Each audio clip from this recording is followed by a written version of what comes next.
I gotta say, I love the concept. You're doing a great service to this industry, so I'm super excited to be here.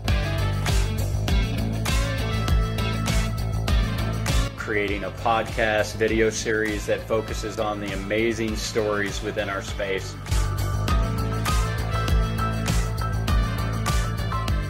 Hey, contact center, customer experience, friends and family, we're back. It's episode 2. We survived the first one.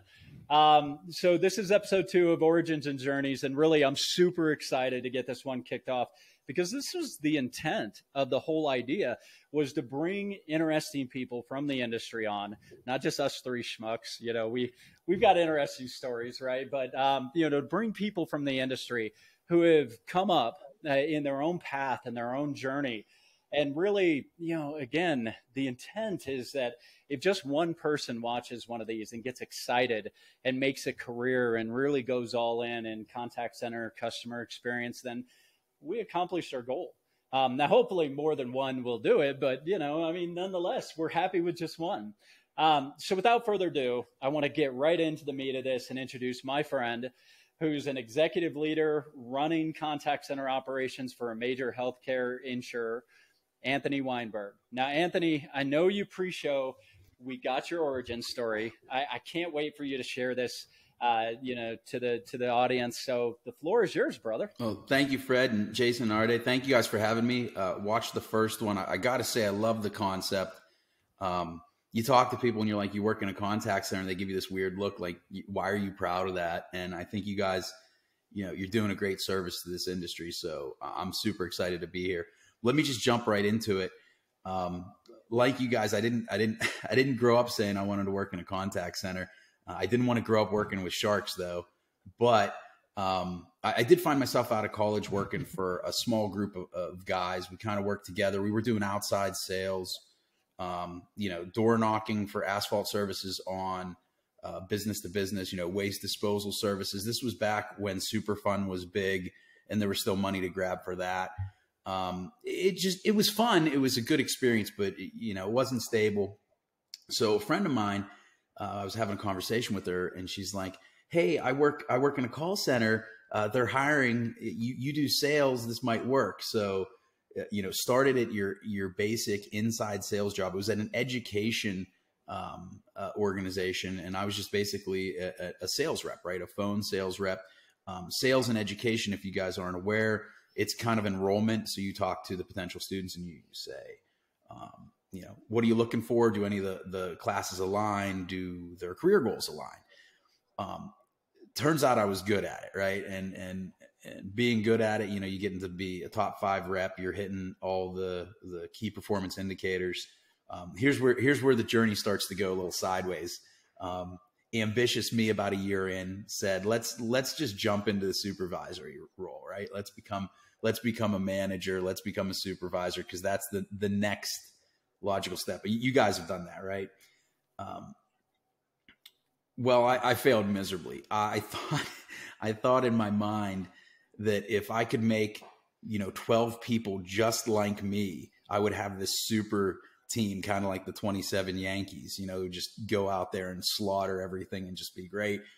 Found myself on a Friday, just getting a phone call from our VP at the time, late at night. I'm preparing for next week. Everybody's at happy hour having fun saying, yeah, we want you, but we don't want you to do this anymore. So I actually went back to the phones, started doing side projects, started learning a little bit more about management.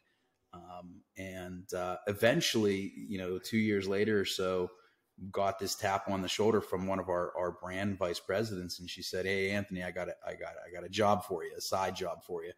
So I started doing side projects. And the first side project was to build a qualify and transfer center. Those are just your basic outbound calls to prospects to do a brief call and transfer it to the sales reps to close, so to speak. I said, great, let's do this. She said, I need it done in 3 days. I need it to be staffed by 30 people and go. So let's just say it got running. We got it up and running. I got 25 people the first 2 days, got IT to somehow get a bunch of computers set up. And we were making calls. Back then it was a Excel sheet with a hotkeys into some phone, and you would hotkey it, and it would go back and forth between this Excel sheet. It was really pretty janky. It was just bad. We failed miserably. But they liked what I did, and they liked the ambition. And I think you guys were talking about this in the last session, how there's so many skills you learn if you're open and you approach this field with open eyes and just ambition.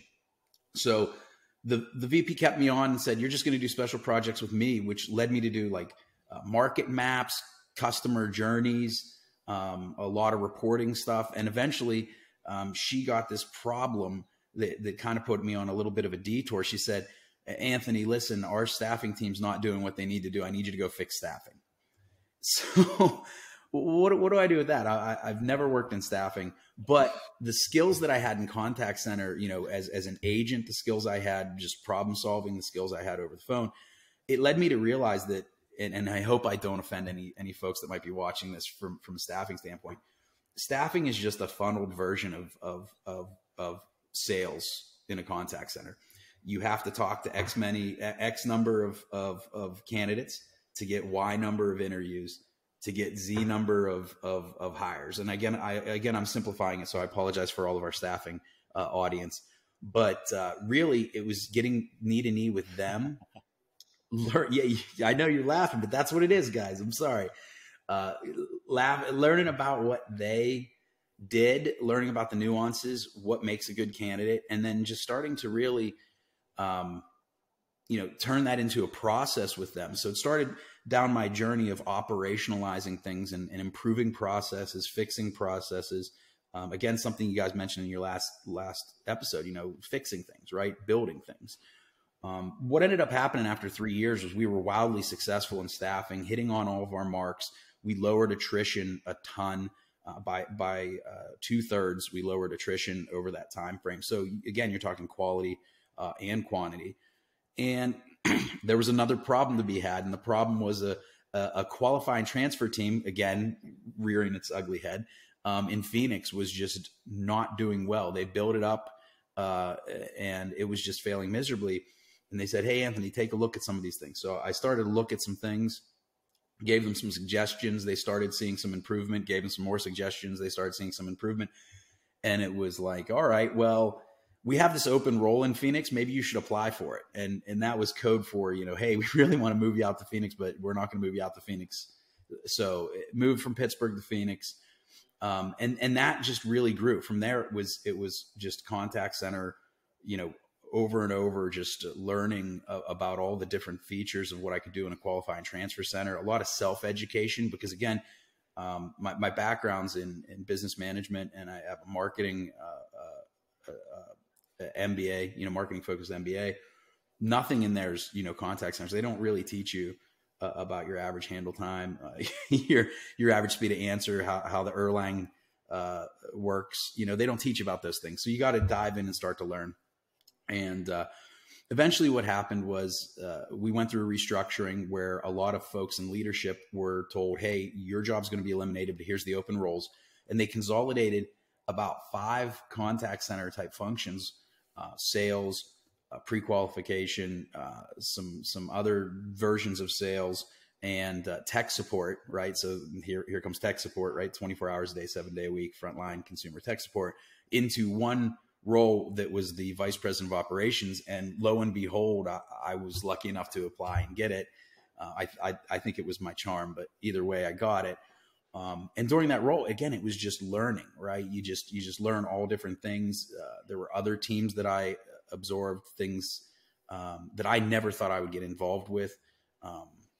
One of those, again, the tech support. I never thought I would run a tech support contact center. Again, we were open 24 hours a day, 7 days a week, servicing about a $60,000 person customer base. And it's like, wow, right? And it doesn't sound like a lot, but it was a great learning experience.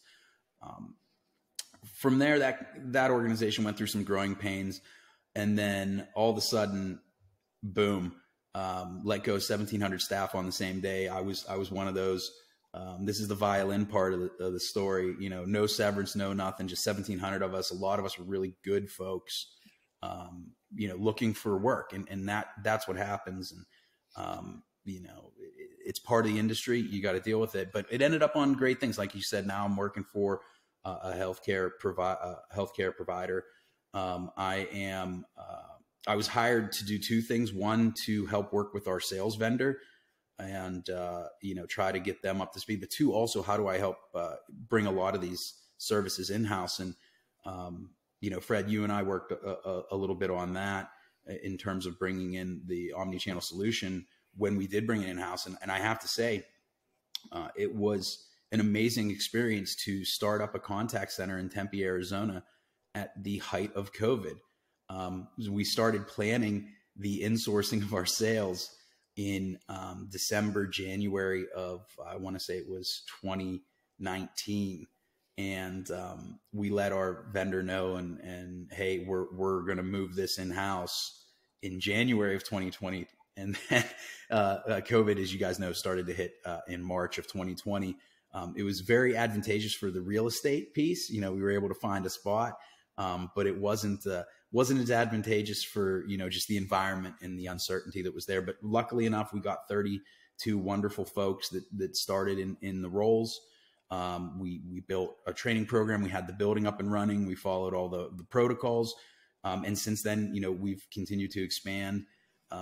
You know, we have now all of our Medicare and our individual family plan sales in-house now. And we're continuing to look to build on our other divisions within the organization. So it's been quite a journey. And then I heard about Origins, and you know, that's what brings me here. So that's high level my origin story. That's awesome. See, another fixer, another person fascinated with learning, and, you know, once again, just diving in and doing the work and going through the pains and the challenges. And we all, I mean, I think people tend to look at things like a climb to success as a straight line. That's never the case, you know, especially in this industry, in my opinion. I don't know that I know a successful person in this industry that hasn't gone through the low lows along with the high highs. That's awesome, dude. See, this is exactly why, you know, you guys see now. Yeah. You get it. All right.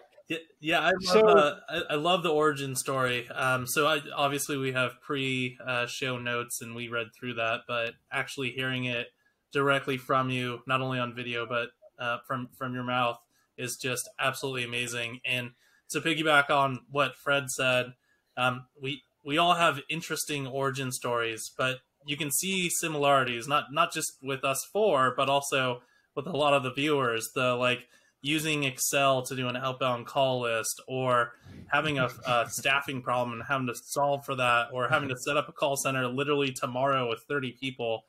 These are all things that a lot of the viewers who are listening in and you know, obviously all of us have gone through. And it's just humbling to hear your story and hear how unique it is, but also very similar to what we've all kind of experienced. So I'm excited to have you on the show. I'm excited to go through a lot of content with you and the rest of the team as well. Yeah. Oh, awesome. All right, guys, this is the open forum section. So as we discussed, you know, the insight section seems to be a pretty popular portion of the first one. I think this one will be full of information. So let's jump right in. I want to take advantage of all the time we can get out of this. So we're going to talk again about macroeconomics. You know, I know contact centers and macroeconomics, you know, I mean, I don't know, maybe it does or doesn't go together for some people, but the bottom line is both the CPI and the PPI, which the consumer price index and the producer price index are the indicators that we use for inflation, right? Both of those are still really high, but they did come down on this last report, right? But people are still hesitant in this macroeconomic climate, and there's still a lot of changes happening, in my opinion. And really, from what I'm seeing in the markets, it's a pure shift away from heavy risk, right? Now lately over the last month, there's been a good run on the markets, but the markets are not the economy, right? There's a big difference, and it's not the way that people really invest money or businesses make decisions. Individual blips, in the stock market don't make a difference when you're trying to make a decision to run your business, right? So from episode 1, we agreed to carry over a question that Artie had, which was the thought about, you use, Artie, through the reference of Salesforce's big, beautiful building in San Francisco, right? And many tech companies, many companies in general, went out and, since 19, they were investing in buildings. These buildings became opened over a pandemic. All of a sudden, there's all this open space, and people are clearly showing that they want to work from anywhere, or at least have a hybrid option, right? So on top of that, recently, Artie, you shared with us that you were at an event, and a couple of interesting topics came up along this macroeconomic discussion, which is there was one company in our industry in particular that had really good, well, not really good, pretty good earnings, right? They're doing well, but despite doing well, they're laying people off. And again, this is a tech company. And then there's another tech company in our industry who, not to be named, but is likely looking like they're heading towards another bankruptcy. So the question I want to ask you, and I'll let you kick this off, Artie, because you're the one that wanted to continue this conversation. So with all that said, I'd like to hear your take on, what's going on with tech. What is the implications? What do you guys think? And, how does this impact the end users, right? The buyers, the people that are buying all this technology because they need it. So Artie, what's your thoughts, man? Yeah, great lead in. There's so much to talk about, and I don't want to hog the mic too long, so I'm going to pass it over a bunch here. But one of the things that I'm seeing is from the buyer's perspective, and as you guys may know, we're essentially consultants. So we talk to buyers. We try to find suppliers for them, people who are in the tech industry who are good fits for their business problems or business solutions. So what I found is that the buyers aren't slowing down. There's still a need. There's still a demand for technology. So there's not like the tech bubble, if it was a bubble, or the dropping of stock, or some of these companies potentially filing bankruptcy for the first or multiple times, or even some of them going from public to private, is affecting the buying cycle. People are still buying. If anything, they're buying more.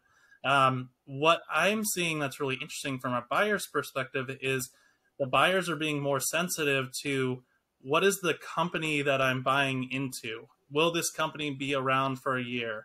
Do they have good financials? Are they bloated in their financials because they have physical buildings that are unoccupied? So that means that maybe they're going to starve their dev resources, and I'm not going to get the features that I need year 1, year 2, year 3, or whatever.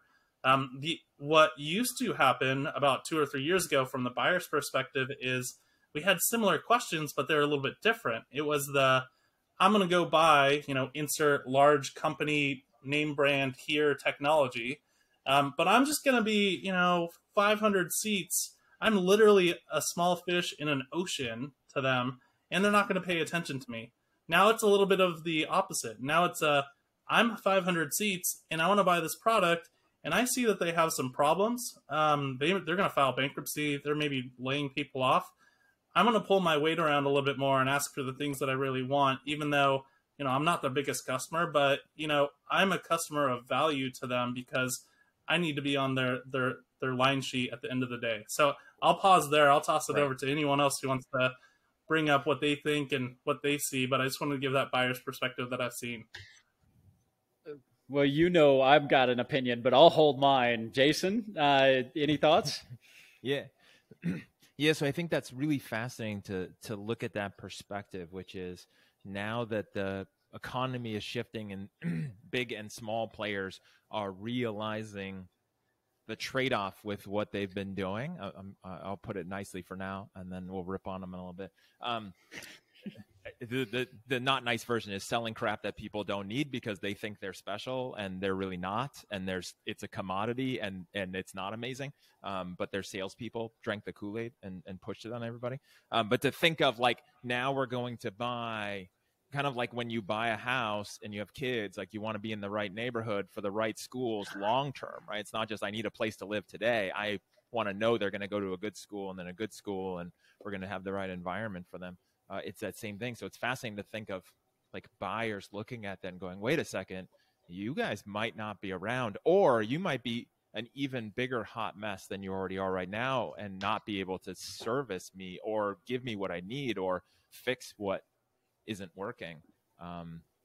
Because those challenges aren't inherently there anyway. When you're buying a service, it's like a lot of times it's, from the buyer's perspective on my side, it's like, good luck. Here it is. Salesforce. Here you go. Good luck with it. It's an empty shell.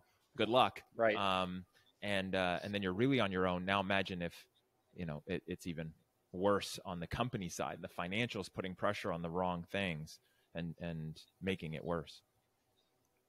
Anthony, any thoughts? I think another consideration, as a buyer is this company going to get swallowed up, right? A lot of smaller companies are out there, and Jason, to your point, and they're selling very similar products, right? And I think that's good from a buyer because we can drive down prices.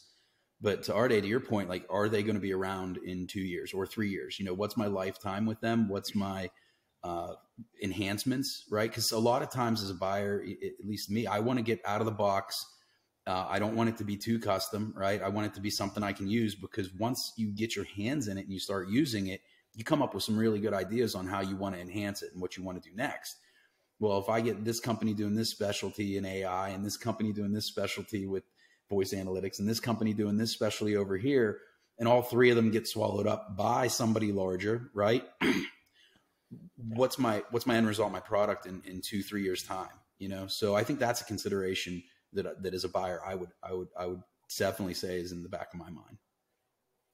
Well, and what's fascinating with that is I've seen it many times where a buyer, right, that I'm talking to or just chatting with or helping, where they don't want to work with the market leader, air quotes, right? They don't want to work with the big dog because they know, back to kind of what we were talking about, being a very small fish in a giant ocean and not cared about. So they pick the smaller, more, close knit. I know who the CEO is. I can call the head of customer service if I need to. Like, I've got them on my phone. We go to, baseball games together because they care about me as a client. Then they don't want to get swallowed up by the big dog. And they're like, that's what I've been trying to avoid, is working with fill in blank large company. I think, being a software guy, you guys, I definitely have had a strong opinion about this conversation.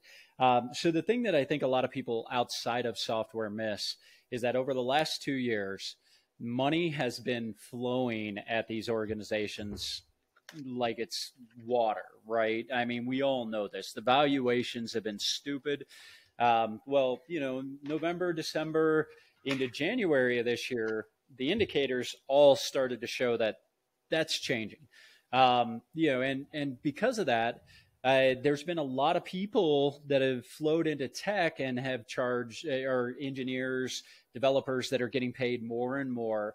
And it became super competitive since 2020 to get new engineers. So all these companies, and I mean tech as a whole, not just in our industry, I mean the Microsofts, the Amazons, everybody went out and they overhired because they had to. They were hiring for growth and they had no choice. On the back end, the VCs and the investors, in the stock market for publicly traded, they all looked at the growth numbers as the essential piece. And we're less worried about the ROI or, the total EBITDA or profitability.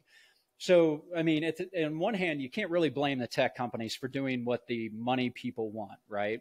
So they overhired, they grew. So this leads to the portion of that company that's laying off now. What we're seeing is it doesn't matter if a company is necessarily profitable. They know that the growth numbers of 2020, 2021, the returns, the stock market values, those are not coming back, not for a long time. Yeah, and so they have to adjust. Now, on top of that, because you're hiring a bunch of people ahead of schedule, that means you're not trimming the fat. And a lot of these organizations, a good business model is, you've got your top 20, you've got your middle 60, right? And then you've got your lower 20, and you got to figure out in the lower and middle who you can work up, and the ones that don't work up, work out, right? Meaning that, throughout time, you let people go. Well, that hasn't been happening in tech because they couldn't, because, it's so hard and so expensive to bring in an engineer. Now, all those people that got hired, especially over the last year, I mean, they're low on the totem pole now, so they're getting laid off. And again, I've been laid off. I know how it feels, and it's gut wrenching. And how are you going to support your family? And I mean, quite a few of these tech companies are given pretty great packages. Not that a layoff is ever good, but they're doing a decent job of making sure that they help them move forward. And there's been all kinds of negativity about the layoffs and all this stuff. And but the bottom line is the tech companies, they didn't see in January the indicators, and they all grew based upon where the money was coming from. So we're now seeing the ramifications of that. And how does that impact the buyer? Well, I mean, support, maybe your account management, maybe this does mean, and I do believe that during these times when things get challenging, there may be opportunities to find, better deals. But you have to, as Artie, to your point, as a buyer, this is your time to negotiate. This is your time to make sure that you've got the right company. And let's be honest, there isn't a single company in software in our industry that's safe from a potential acquisition or getting gobbled up.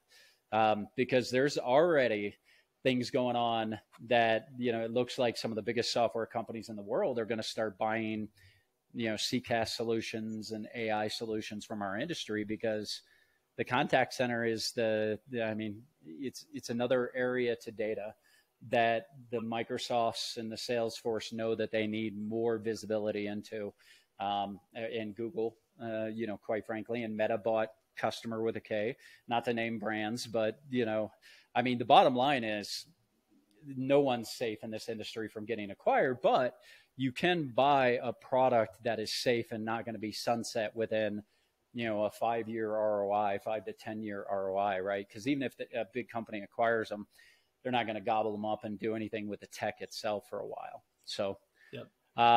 Yeah.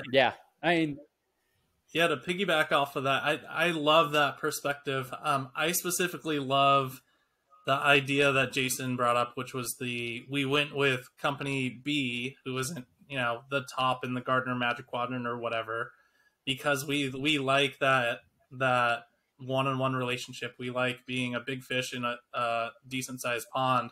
And then Fred, to your example, and we rarely say names out here, but Meta buying Customer with a K, and then there's been other acquisitions in the past, and I won't name specifics, but it's happened in the past where I've seen people go through a buying cycle as the buyer where they have top 3 options, and they choose the one that's smaller, and then even before they implement the tool, there's an acquisition where the number 2 or number 4, not even on the list company, just bought, and they're like pulling their hair out like, oh my God, that's the whole reason why we did this project, was to find a technology that wasn't, insert large company name here. And then now we all of a sudden are customers of them, not by choice, or convenience.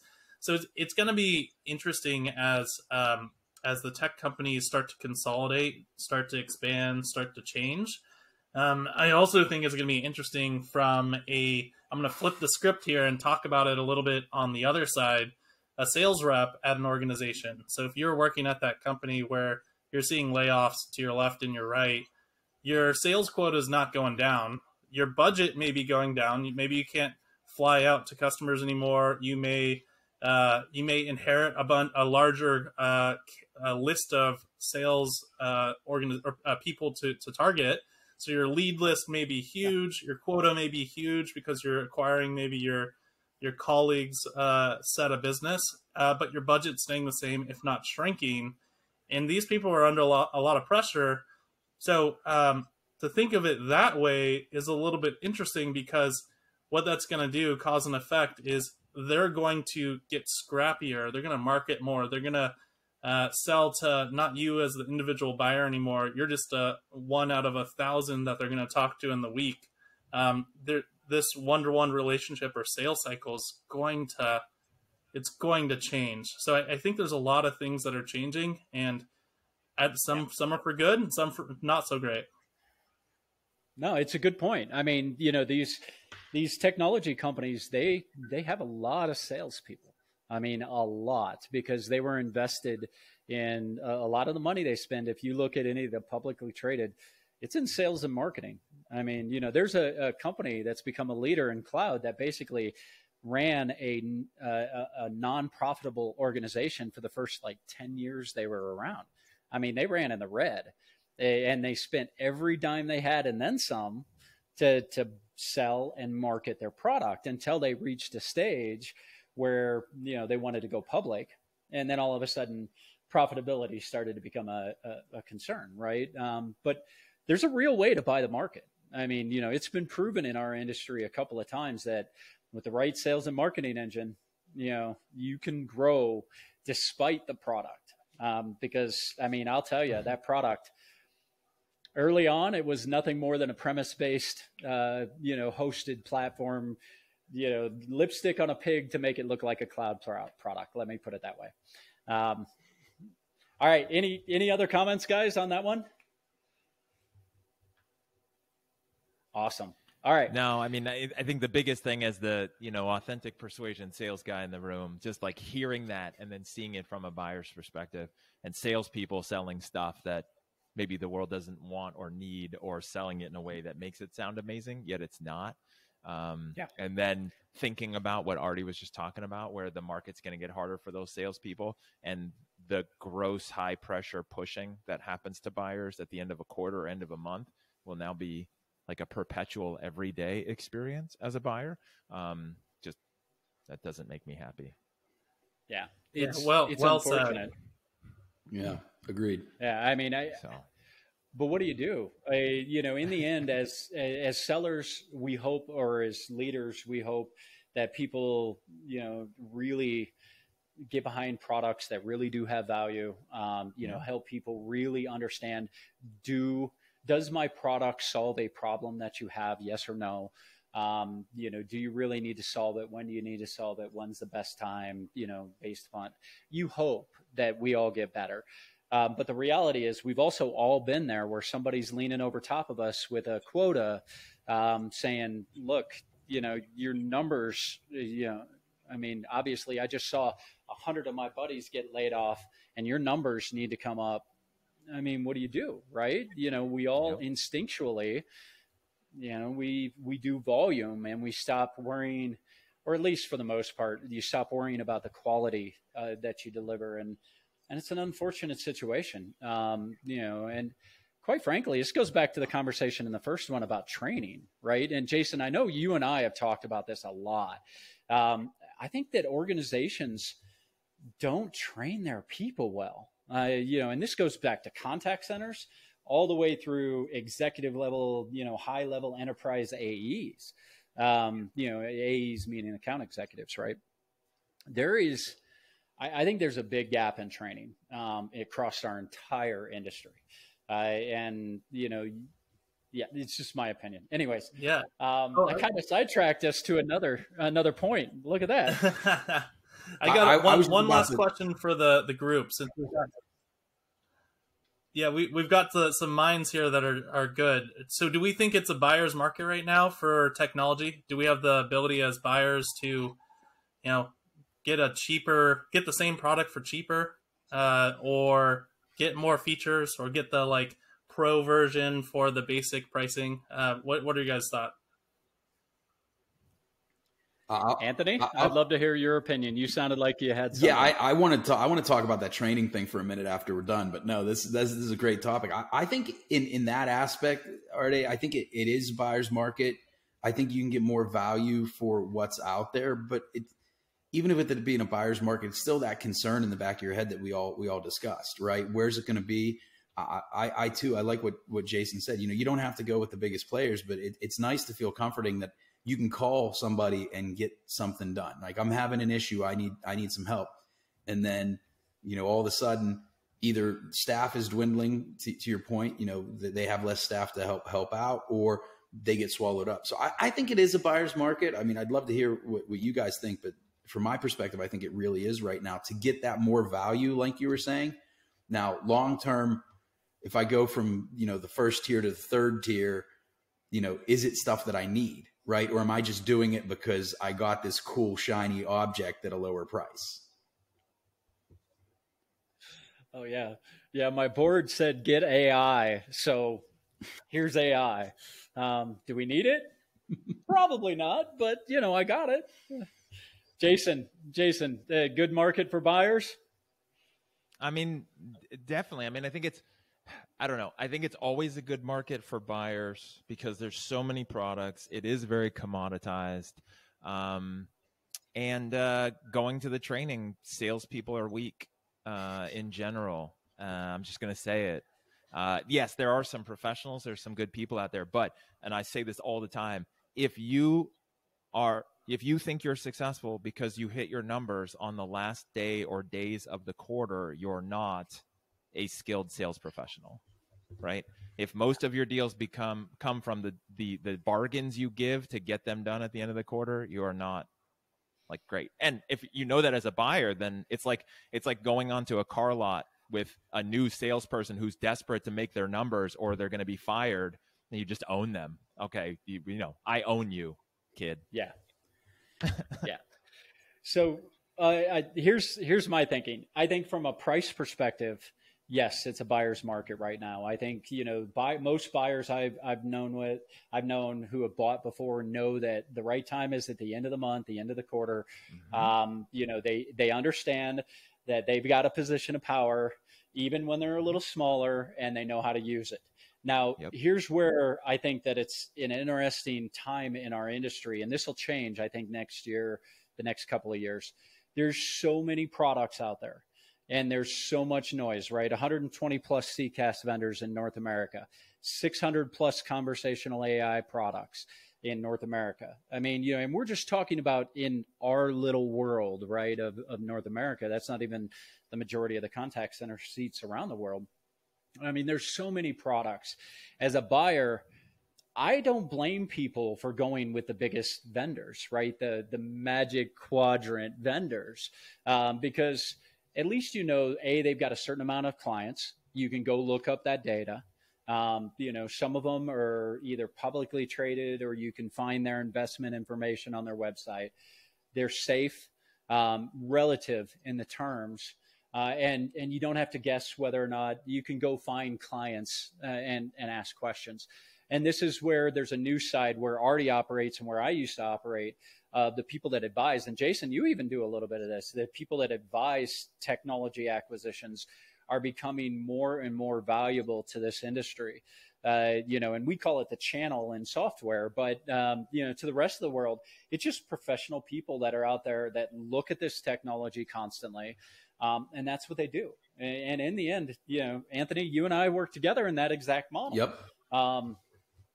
So I think it is a buyer's market from a pricing perspective. I think after the consolidation phase and after all of the companies that can't figure out how to get profitable either fall away or, get acquired, I think then it'll really, over the next couple of years, it'll become a really great buyer's market when it comes to technology.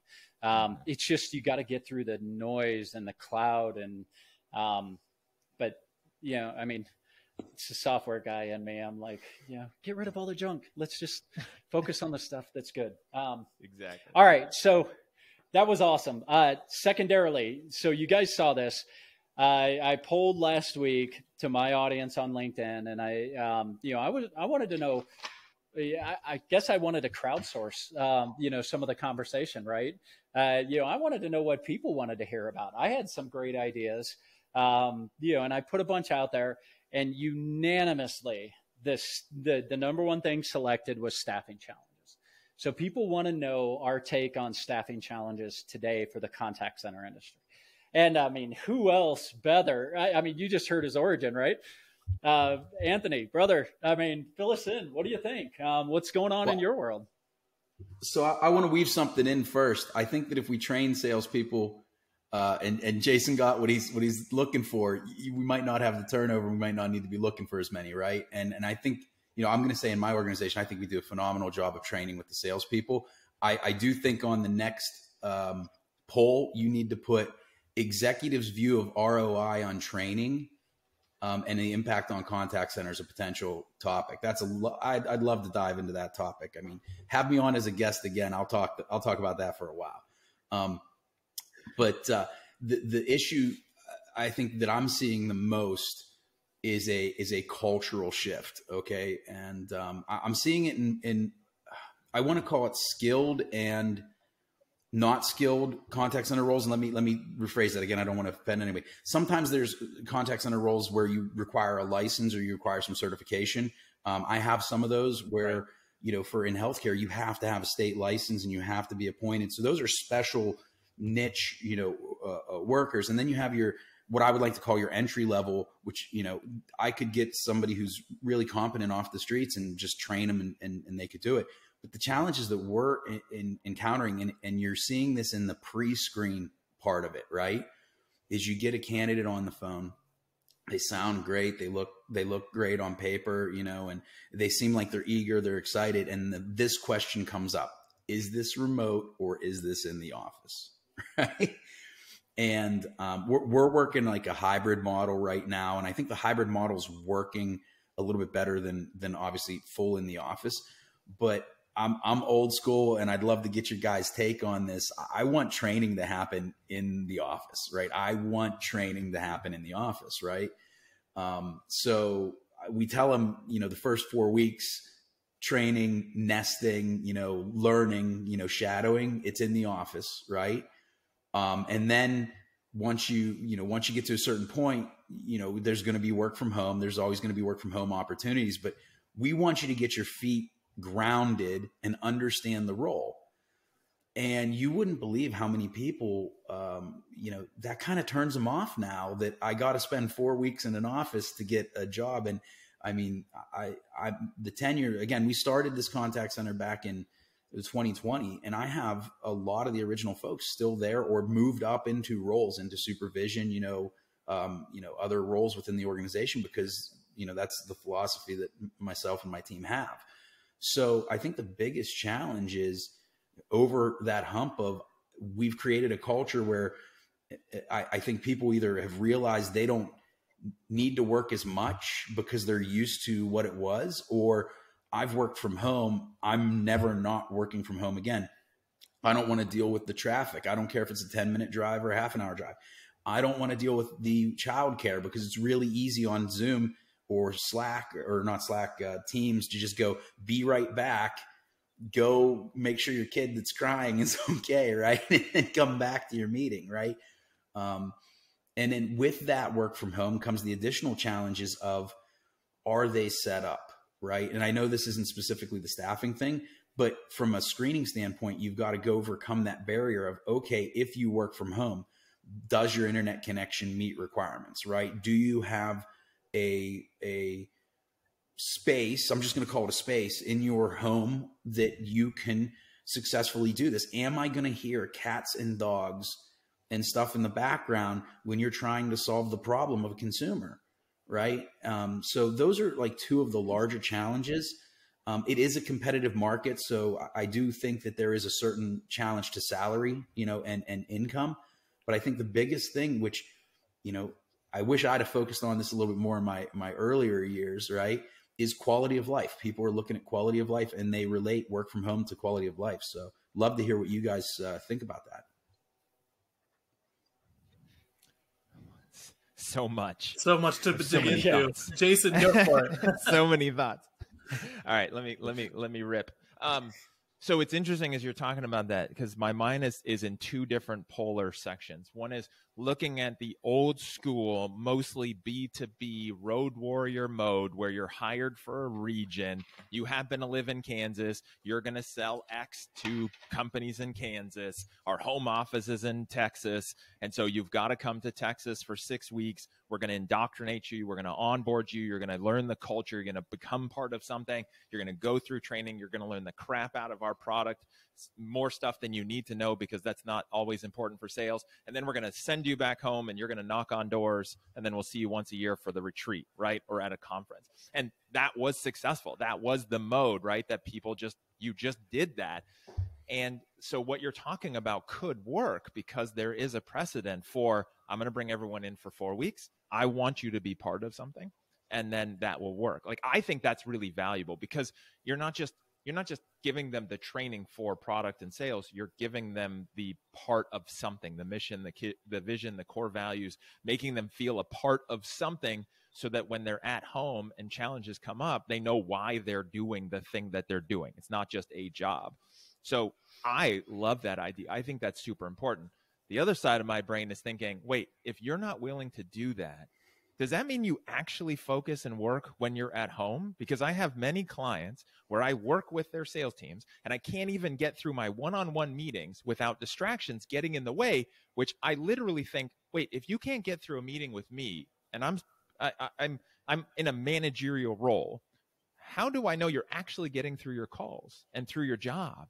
Like, if you're not willing to prioritize what you need to do, are you just riding this work from home thing because it's super casual? You don't have to put on pants. You don't have to deal with childcare. You don't have to deal with any of that stuff. Do you actually want this job? Like, for me, I hear that and I think I'm going to require everyone to come in for 4 weeks because I want to separate the people. Now, of course, do you have enough staff that you can find? Are there enough people who actually want to work for a living? Then you get into that challenge. Yeah. Oh, I've got so much. I'm gonna riff off of you guys. This is. We could probably do 3 or 4 episodes about this. I'm gonna throw out a couple concepts here, and then I'll try to drill into them a little bit. But there's the idea of tops down staffing and bottoms up staffing. So to piggyback off of Jason's example, you may have the goal to sell to everyone, product X to everyone in the U.S. That's too much for one person to handle. So you need regions, you need a person in Kansas, a person in California, so forth and so on. The model for tops down is we're going to start with X amount of positions. There's going to be 4. They're going to be regionalized. They're going to have everything in that world. And then as that need grows or as the business grows, we're going to create roles underneath them. So you've got a West regional director. Now they have the ability to hire 1 or 2 people underneath them. And this is kind of tops down initiative of this one person owns this region. Now go build that department underneath you. The other way to think about it is more gig style. And this is a little bit more gig economy style. This is popping up a little bit more, which is bottoms up, which is I don't really need a department or organization to target a certain area, west, north, east, south, whatever. I just need X amount of sales in North America per day, per month, per year. I want to put them on job boards where they're going to go through basic training, whether it's, fly out to the office and learn, or virtual training, or even micro training where it's you log in, you've got a single sign on, you're picking up the phone and reading scripts. Those are types of bottom up organizations that say, I don't really care how many humans are doing it. I'm going to post it on this job board. It could be 1, it could be 100. I'm going to get the job done because I need, 1,000 widgets sold by next month. And then what is the dollar value of that? So what we're seeing is with technology and the gig economy workforce and the employees wanting to potentially work in a gig lifestyle versus working for a 9-to-5 or working in a physical boxed location, brick and mortar. Some, not all, and I'm not trying to do black and white here. There's a spectrum here. Some people like that experience, and some organizations like the results that come from that. So a great example of this is we have a website, my website that I own for my company. I'm horrible at graphic design. I'm horrible at all of that. I literally go to Fiverr and say, this is the job task that needs to be done. This is probably how much I want to spend. who wants to take it, and I'll get 4 or 5 bids. And, some will be varying in quality, some will be varying in price range or time range. I choose the one that I like, or choose 2 that I like, and then A/B test them against each other, and then pick the winning result. So just a concept, tops down or bottoms up. I think we're changing the way that we think about this, and some organizations are embracing both. I personally look at this problem. First of all, I'm like you guys. I'm like unpacking this present as Anthony's talking, going, oh, I could go that way. I could go that way. But I think when it comes down to staffing, right, and the challenge is, getting these people in, and how do you define your organizational, onboarding, nesting, and, how do you do that? I think it's proven the younger demographics, they care about missions. They care about the core fundamentals. And I agree with the idea of, it's a hybrid model. You bring them in, but I don't know that you need to bring them in the whole time anymore. I think there needs to be a period of time in person to do mission, visions, value, some of the team building, organization, leader to employee, and then there's no reason that you can't nest them in through home and cycle. The problem is nesting as we used to do it used to be you would throw them on the floor and they may be retained. And this goes back to the training, Anthony. They maybe retain 50% of what you taught them. And then the rest of it, they learn out on the floor by talking to agents, because and where does attrition happen in a contact center? It usually, at least over the last few years, from what I understand, it happens super early, right? It happens in that, do they show up for training? Yes or no? There's a percentage that'll drop out there. Do they go through training and get to nesting? There's a percentage that'll drop out there because they realize they just can't do this, or they, go find another job or whatever.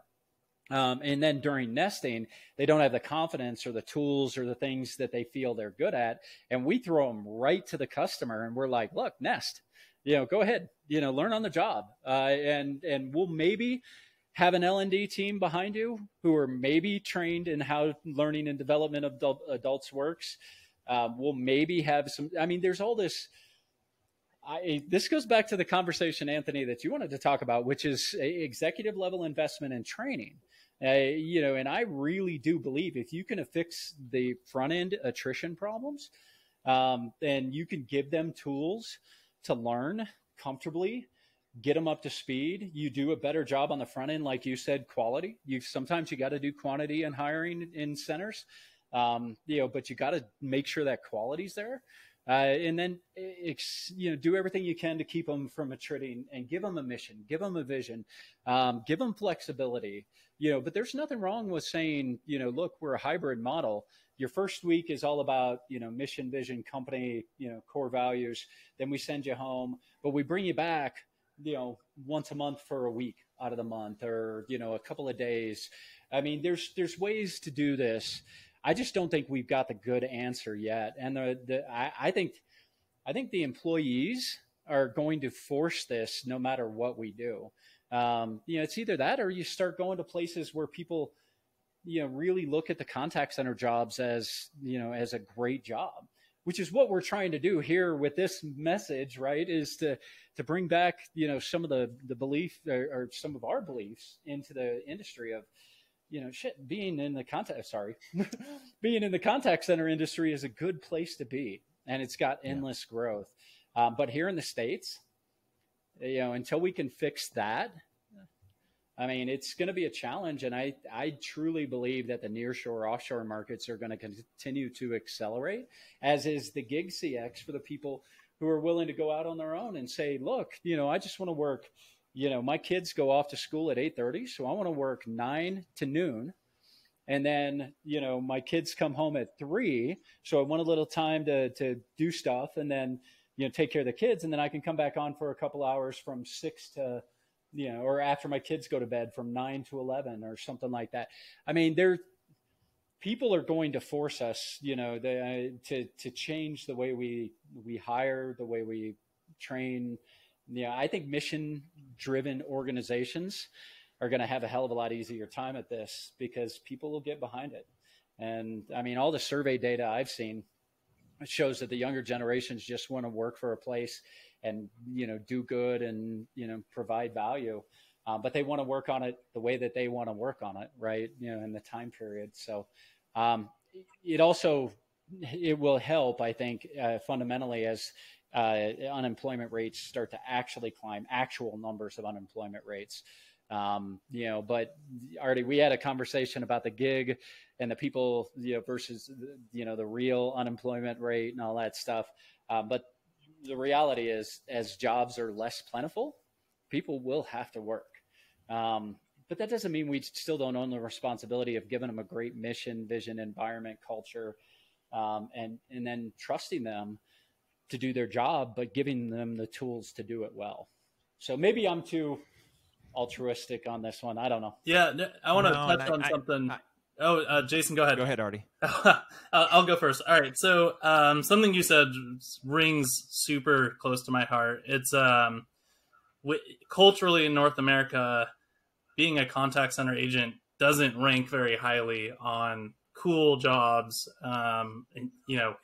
CEO of your own company is probably the top, COO or whatever for some people. This is all different for every single person, but it ranks pretty low. It doesn't rank as low as like janitor at a school or, and hopefully I'm not offending people here, but if you were to go to, on a cruise and talk to people on the cruise, the first thing they ask is, what's your name and where you're from? And then after that is, what do you do for a living? And if you're in a group of people who are from North America and you say contact center, it's not a very sexy thing. They're like, oh, I'm sorry. It's not a, oh, wow, that's amazing. It's a, oh, I'm sorry. But with gig economy, with people who are working in North America, but they're working multiple contact center jobs, but they rebrand themselves and they say, I am a digital nomad. I'm my own boss. I work for the gig economy. I work for, Uber's, contact support, Shopify's whenever I want. I can go to this job board, get as much business as I want. I'm literally my own CEO.